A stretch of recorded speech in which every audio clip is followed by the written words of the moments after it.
Magandang araw sa atin, or responders. Ako po si John Paul Balva Garcia, ang Planning Section Chief ng Umaalog Incident ng Team Go.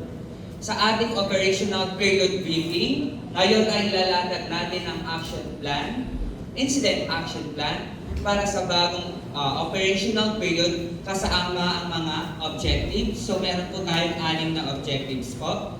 Assignment at safety reminders. Pakiusap lang po makinig ng mabuti at kung may mga katanungan, ilahat po or pagkatapos ng ating operational briefing. Maraming salamat sa inyong dedikasyon. Tuloy-tuloy po natin ang ating mission.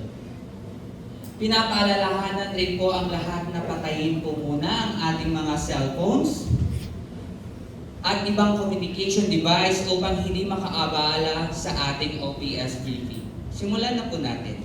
Para sa insidente ito, narito po ang ating 6 na objectives. Number 1 is ensure the life and safety of the responders and the public within the operational period.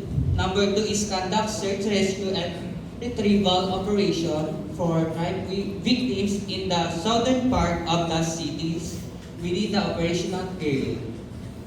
Provide medical assistance to those people in need at the evacuation area. Conduct clearing operation for the roads connecting Barangay Maliit, Malaki, at Masama within the operational period. We establish the power and communication line in the cities within the operational period. Suppress the fire in the affected barangays within the operational period. At para naman po sa current situation updates, tinatawagan ko po ang Operational Section Chief, Michael Rob Cardenas. Good morning po sa ating lahat. Ako po si Michael Rob Cardenas, charge po sa operation update para po sa period na ito. So makikita po natin dito sa map, may mga legend na ho dyan. Ito po yung mga barangays na affected. Sa southern barangays, especially Barangay Masama, suffered severe damage, collapsed structure, power outage, and communication line. Ito po yun, hardly hit po. And the debris blocking the main roads conduct clearing operation dito po sa Barangay Malaki. Northern barangays, maliit, mapait, maliwanag. There is a gas explosion, fire, despite less structural damages. Dito po yan. Then, there is estimated 5 injured and confirmed dead and several missing po.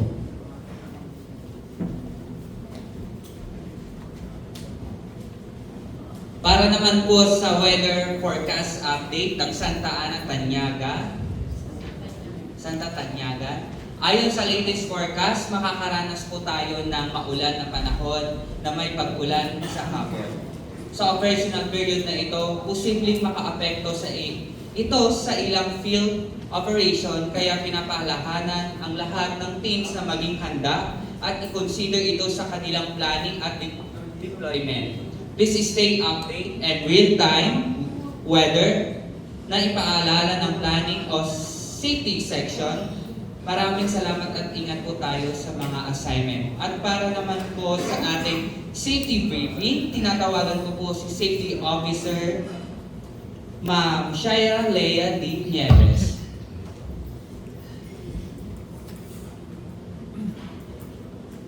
I'm sorry. Para naman po sa operational assignment po, ulit tinatawagan ko po si Sir Michael Rob Cardenas po.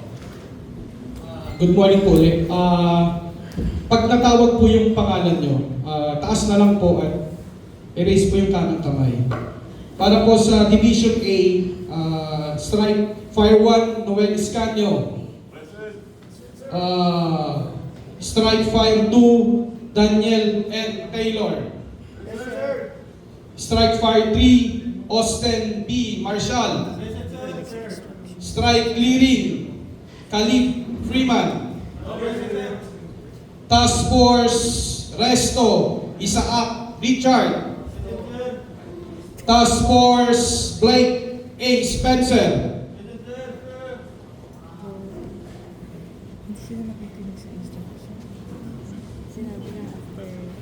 Division Strike Team SRR Owen Baker.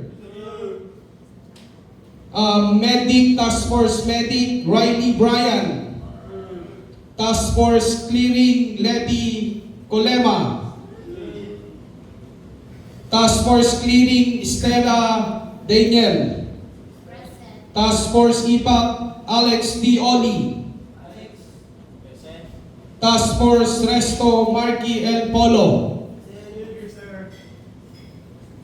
Strike Team Matt T. Cast. Staging Michael Ralph Cardenas. Para naman po sa ating safety briefing, tinatawagan ko po ang ating safety officer, Ma'am Shaira Lea Dinieves po. Ayan, magandang araw po sa ating lahat. Ay, parang na-excite kanina si Planning Section Chief na tawagin ako para ma-ensure ang inyong safety. So, ulitin ko po, magandang araw po sa ating lahat. Ako po si Shaira Nieves, ang Safety Officer or Safety Section Chief po ng Umaalog Incident. So, just to remind you lang po sa ating mga safety protocols and reminders na rin para sa operation na to. Here are the safety reminders. Ating operational focus po is to ensure the safety of all the responders and the general public during the response operation in the affected area. So, as responders po, kailangan din natin ma-ensure yung safety natin. Siyempre, hindi tayo makakapag-respond ng maayos kung hindi tayo safe. So, for PPEs, all responders must wear appropriate PPE. Meron po tayong mga helmets dito, gloves, mask, reflective vest, and sturdy boots. And we are reminding everyone din po na magsuot po ng N95 mask in areas with heavy dust or air contamination. So, next po is for structural hazard and entry protocol. Do not enter damaged structures unless cleared by qualified engineers, as well as we have to watch out for live wires, sharp debris, and unstable surfaces. Next is for aftershocks and ground movement po. We have to stay alert for aftershocks and know your nearest safe zone. So may mga safe zone din naman po tayo dito sa ating mapa. Tignan nyo na lang po mamaya dito. Next, for health and hygiene, don't forget to hydress and rest if you must. Regularly report signs of fatigue. Pag hindi na po kayang mag-respond, magpahinga po muna tayo, huwag po natin pilitin. For communication and reporting, maintain radio or phone contact with team leaders at all times, and report injuries, hazards, or safety concerns immediately to the safety officer. For public interaction naman po, do not make speculative statements to the public or media, and refer all inquiries to the public information officer. Huwag po tayong basta-basta magbibigay ng ibang impormasyon sa public. Alright, for emergency information, dito po sa ating mapa din yung evacuation areas, assembly areas, and first aid and med unit. Ayan, tapos nakikita nyo na din naman po dyan sa IAP ninyo. And then, the most important reminder of all, you have to remember that safety first and no task is more important than your life. Yun lamang po at maraming salamat. Yan, para naman po sa logistical concern, tinatawagan ko po si Ma'am Daisy Garabeles. Magandang umaga po. Daisy Garabeles po para sa Logistics Section updates. Para sa pagkain po natin, sapat po yung pagkain na inumin natin ng 3 araw. Para sa communication naman po natin, meron po tayong 3 channel na nakalocate po dito sa isa sa Division A, tsaka isa sa Division B, at tsaka meron po tayo sa may ICP. Para naman po sa mga para sa mga transportation po natin, may dalawa po tayong ambulance na available na naka-standby lamang po sa ating staging area. Tapos para naman po sa mga PPEs, may mga additional PPEs na po tayo. Aside po dun sa mga pinamigay ulit natin, meron pa po tayong naka-stage na kung kailangan pa po natin na additional PPEs, meron pa po tayo sa mga staging areas.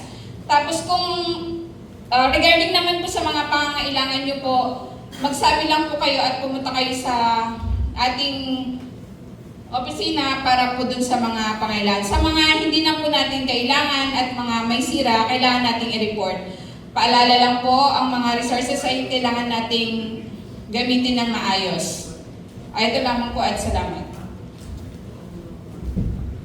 Para naman po sa information plan and updates, tinatawagan ko po ang Public Information Officer, Sir Alex Corpus. Good morning po. Magandang umaga po sa ating lahat. Ako po si Alex Corpus, PIO, Public Information Officer sa insidenteng ito. Sa operation po na ito, pag may nakita po tayong media or may makausap man tayong media, agad po itong ipaalam sa akin para po maiwasan natin ang misinformation at saka boundaries po na ating mga sasabihin. Tsaka pag may nangyari po agad sa field o may reports sa field, agad po itong iparating sa akin para ma-validate at ma-verify natin bago may release. Maraming salamat po. Para naman po sa ating cooperating agencies, tinatawagan ko po ang ating liaison officer, Sir Kyle Quentleza. Magandang araw po sa ating lahat. Ako po si Kyle Quentleza, ang ating liaison officer. Patuloy po ang ating coordination sa mga partner agencies, LGUs at iba pang stakeholders para masiguradong aligned ang ating actions at support efforts. Kung may external coordination needs kayo, gaya ng permits, resource request, or interagency concerns, ipag-alam lamang po sa akin o sa liaison unit para agad natin ito maasikaso. Salamat po. At tuloy lang ang magandang ugnayan natin sa lahat ng katawan ng response. Thank you. Para sa ating closing comment, tinatawagan ko po ang aming Incident Commander, Sir Ulysses B. Ison. Magandang umaga po sa ating lahat. Maraming salamat po sa mabilisang pagtugon po dito sa operation pong ito, and nagpapasalamat po kami dahil yung mga request po namin is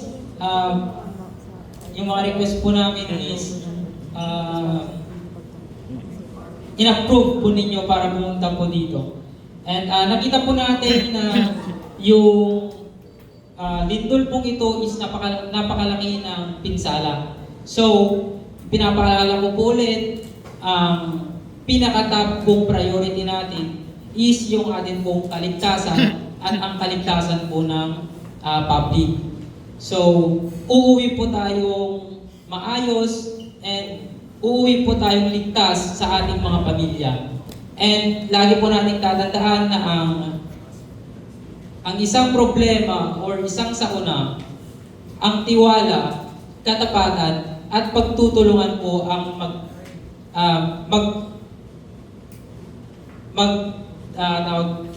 magtutuloy po sa atin or maghahatid po sa atin para tayo po ay magtagumpay. So muli, maraming salamat po and God bless po. Bilang pagtatapos po ng ating briefing, pinapaalalahanan ko lang po ang lahat na reviewin ang Incident Action Plan at siguraduhin malinaw ang inyong rules at assignment. Kung may updates o adjustment, ipopost po namin agad sa planning section o ipapadala sa inyong mga team leaders. Maraming salamat po sa inyong pagkakaisa Stay alert, stay safe, and good luck po sa operational period na ito. Maaari na po ninyong i-turn on ang inyong mga cellphone or communication device. Muli po, ako po si John Colby Garcia, ang inyong Planning Section Chief. Thank you so much.